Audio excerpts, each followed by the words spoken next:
আমার সাথে পড়ুন, বিসমিল্লাহির রহমানির রহিম।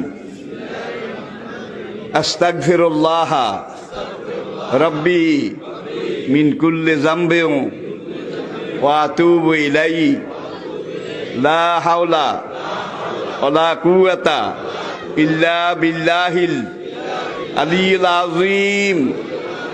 তাওবা ইয়া আল্লাহ, তাওবা ইয়া আল্লাহ, তাওবা ইয়া আল্লাহ, তাওবা ইয়া রাব্বি, লা ইলাহা ইল্লাল্লাহু মুহাম্মাদুর রাসূলুল্লাহ।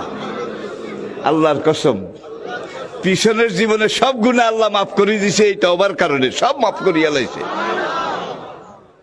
আর কিছু কিছু টেন্ডল আছে, ক্যান্ডা আছে, গুনাহ তো করতে আসি, হুজুরে যখন কইছে অন তওবা করি কিছু ছাড়াই হালাই, কাজ বেনে আবার শুরু করিও,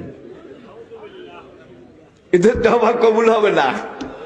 মনে রাখতে হবে তওবা করছি করছি, শাসা বলবে হালা কইছি কইছি, তওবা করেছি করেছি, জীবনে আর গুনাহ। এই নিয়ত নিয়ে, এই প্রস্তুতি নিয়ে তওবা করতে হবে। নবী বলেন আত-তাইবু মিনা যামবে কামান লা যামবা লাহু। এইভাবে যে তওবা করেছে আল্লাহ এমন ভাবে মাফ করে দিয়েছেন যেন তার জীবনে কোনো গুনাহ নাই।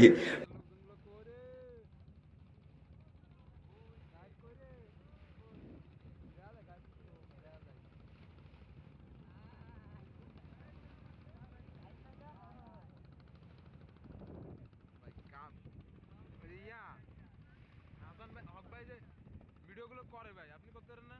করে প্লে করে দেন, অমাইক লাগে।